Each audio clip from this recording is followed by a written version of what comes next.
Hello, hello, hello. Ohayo gozaimasu. Minasan. Good morning to everyone. Hello guys. Kamusta na po ang lahat dyan na aking mga kaibigan? Kamusta na po kayo guys? Si Inday Mercedes okay naman, fine na si Inday. Medyo okay na si Inday. Genki desu. Bitaw guys, galing pa ako sa trabaho, kauuwi ko lang ito, kapapark ko lang dito guys. Pagpasensyahan nyo na ako na ngayon lang ako uli nakagawa ng reels ko guys, kasi buwan na August ay buwan din ng tinatawag dito nga ubong guys, no? Ubong Yasumi. So pag ubong Yasumi guys, busy ang aming company. Kasi kami yung gumagawa ng pagkain sa Family Mart convenience store guys. Kaya busy masyado. Tapos walang ginawa si Inday kundi matulog, magtrabaho. Hindi ako nag take Yasumi guys ng aking ubong, kasi gambatero si Inday. Marami tayong mga obligasyon na bayaran guys, kaya kailangan ni Inday magambatero, magsikap talaga si Inday magtrabaho, kasi ilang buwan din guys na hindi maganda ang aking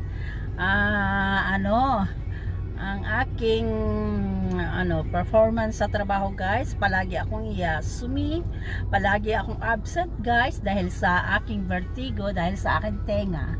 Ayun. Pero ngayon ay naoperahan na tayo.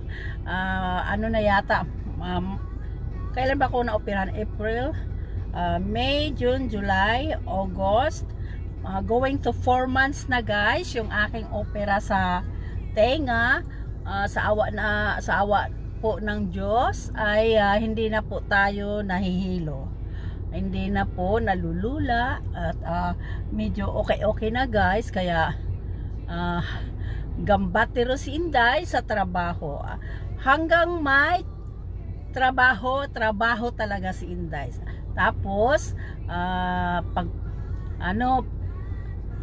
pag day off ko, papasukan ko yung isang araw ko kahit Yasumi ko guys, para madagdagan yung ating sweldo, diba? Gambaro lang hanggat may buhay, gambatero lang. Kasi hindi natin alam ang buhay guys, kung kailan na naman tayo magkasakit. At least mayroon tayong mga pondo-pondo dyang mga pera. Mahirap guys mawala ng pera dito sa Japan. Mahal masyado dito ang mahal masyado dito ang bilihin sa Japan. Kaya kailangan magtrabaho. Hindi pwede dito patamad-tamad guys, kasi wala tayong sariling lupa rito, wala tayong sariling bahay guys. Lahat bayad lahat guys. Maraming bayarin dito. Lalo na pag meron kang sasakyan guys. Diyos ko po. Ay nako, parang susi ang buhay mo guys. Susi ang buhay. Social ang buhay mo guys pag meron kang sasakyan, kasi ang maintenance kaya mahal, parking, insurance, car insurance, ang daming babayaran guys pag meron kang sasakyan. Pero anyway, maganda rin kung mayroon kang sasakyan guys. tulad kong may edad na, gusto kong makauwi agad sa bahay mula sa trabaho guys. O isipin natin, kung isipin natin guys, mahal talaga ang gastusin pag mayroon kang sasakyan guys. Pero bakit pa tayo? Ako naman guys, ang prinsipyo ko naman sa buhay, sa edad ko ngayon, sa 60 na ako ngayon guys, bakit pa ako magtitipid? Bakit ko titipirin yung sarili ko? Hindi mo alam ang bukas guys. Yan lang ang ko guys, hindi naman ako mahilig mag-atsikutsi, yung pasyal doon, pasyal dito, trabaho, tapos sa bahay. Yun lang ang aking kaligayahan guys, yung may sasakyan ako, hindi ako nahihirapan maglakad. Ayan, pag nasa trabaho, on time makapunta sa trabaho, pag gusto kong umuwi anytime pwedeng uuwi. Parang binri ba guys, yung madali kang kumilos pag mayroon kang sasakyan. Yun. Ngayon, kamusta kayo dyan? Dyan sa Pilipinas, sa ibang bansa, ano ba dyan? Araw ba? Gabi ba? So, magandang gabi po, magandang umaga po, magandang hapon po, o good day na lang. Sa lahat. Dito sa Japan guys, ngayon ay month of August, it's summertime. Ang init-init guys. Nako, pag naglagay ka ng itlog sa labas guys, maluluto talaga siya guys. Ang init, masakit sa balat. So, ngayon, kahit ano pa lang guys, alas 6:33 pa lang ng umaga guys, masakit na yung yung pag nainitan ka, masakit sa balat guys. Kaya talaga guys, kailangan ko talaga, para sa akin guys, kailangan ko talagang may sasakyan. Ayaw ko yung mainit, parang si Inday nakapunta lang ng Japan, akala mo kung sino na. Hindi guys, alam mo, sa tagal ko sa Japan, ilang taon na ako rito, 37 going to 38 years na ako dito guys. So bali yung katawan ko guys, sanay na sa malamig. Hindi kaya na yung mainit guys, hindi na rin kaya yung pag ting winter, hindi na rin kaya masyado yung malamig. So balance lang ang gusto ko, tamang templa lang. Kaya ayan, kailangan ko talaga ng sasakyan, kasi pag pupunta ako sa trabaho, syempre naka-aircon ako during summertime, naka-aircon. Tapos pag uwi rin, naka-aircon. Tapos pag winter time, naka-heater din ako. Kumbaga, yung ng katawan mo guys, ibibigay mo ang relax. Kailangan relax ka sa sarili mo. Bakit mo titipirin?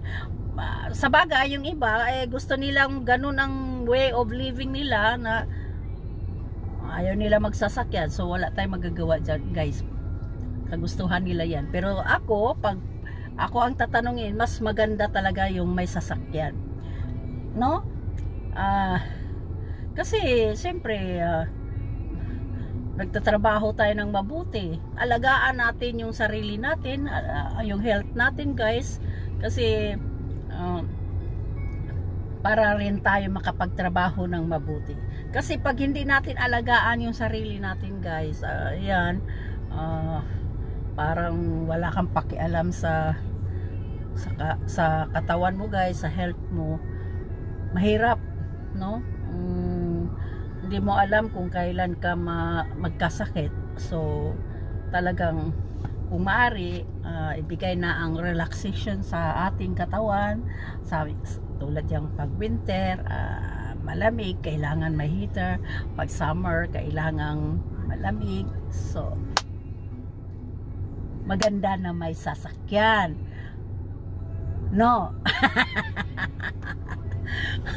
Huwag kayong magtitipid kumpara lang man sa sarili nyo. Tipirin nyo ang sarili nyo. Maganda rin yon, magtipid sa sarili.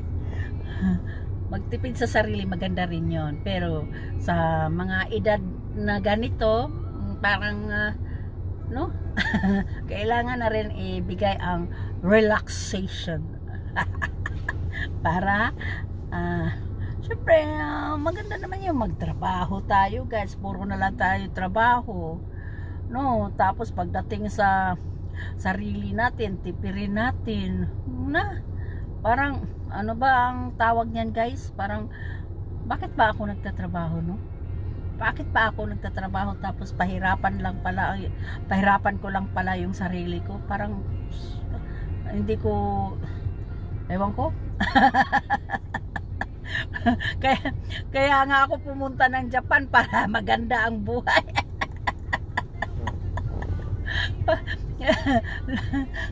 Mula sa Pilipinas nag-abroad. Siyempre guys, ganun talaga ang buhay guys. Hindi mo naman kasi alam kung anong buhay ng nasa abroad ka. Pag nasa Pilipinas ka, siyempre hindi mo alam ano kaya ang buhay sa abroad, no? Maganda kaya ang buhay sa abroad, no? OFW, maganda kaya? So better na i-try nyo na lang. Dito nyo malalaman kung pag nandito na kayo sa abroad guys, pag nandito na kayo nagtatrabaho sa ibang bansa, parang lalo na pag matanda na kayo guys, may edad na kayo, mas gugustuhin nyo na rin bumalik sa sarili nyong bansa. Kasi dito tulog kain, trabaho, wala kang ginawa. Oo, ganun lang. Kasi pag hindi ka nagtrabaho, wala wala kang mahingian dito, walang tutulong sa iyo kundi sarili mo lang, ganun. Yes, ganun talaga ang buhay. Habang may buhay, kahit saan ka, ano yan, part ng buhay yan na magtrabaho ka talaga. Lalo na pag wala kang partner sa buhay. Aray, sakit naman. Parang natamaan si Inday doon, walang partner sa buhay. Kumbaga solo niya lahat. Kanya lahat. Kanya lahat. Walang bubuhay kay Inday kundi ako lang.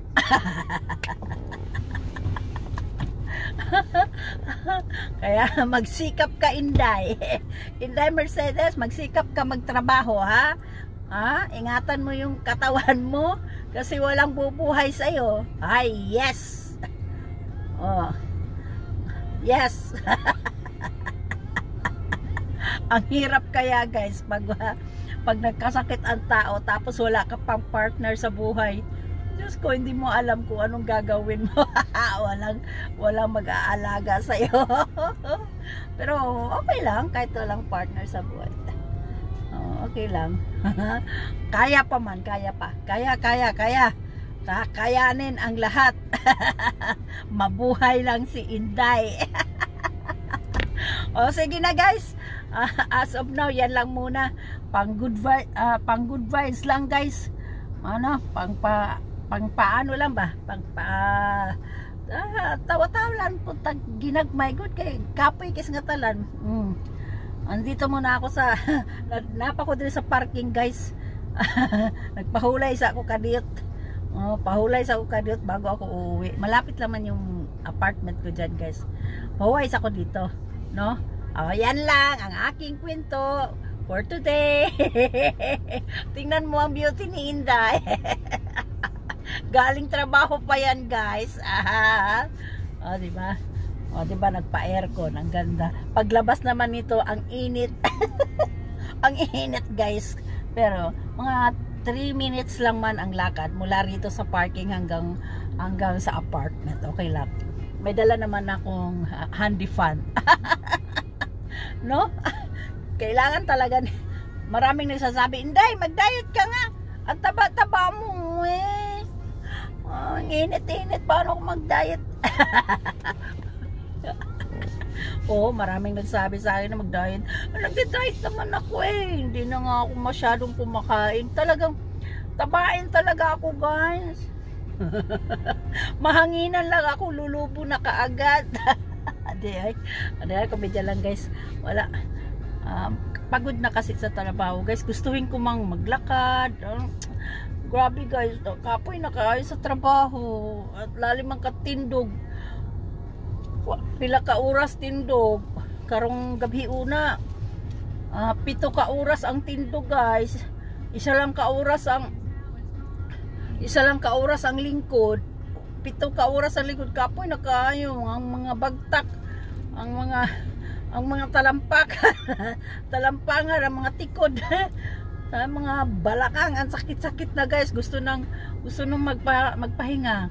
Pero si Inday, bago magpahinga, hindi ko talaga kalimutang diligan ang aking halaman, ang aking sili, ang aking atsal. Kasi yan lang ang libangan ko pag uwi. Okay, bye-bye na. See you next time. Jane matane. Again, I want to ano ba sasabihin ko pala? Ay, kahapon pala birthday ni shout out dyan kay Hancho, Go Line Leader. Hancho Raquel Murakami. Araw-araw birthday mo. Sabi niya kanina, hindi pa na ba natapos yung birthday ko? Oh, araw-araw birthday mo. Hello Hancho, tawag naman belated happy birthday, kasi birthday niya kahapon guys, August 18, 2025. Birthday niya kahapon. Konting salo-salo, kumain kami sa Denny's. Ayun, kasama ko yung mga Go Line members at saka yung aming pinakamaganda sa balat ng lupa.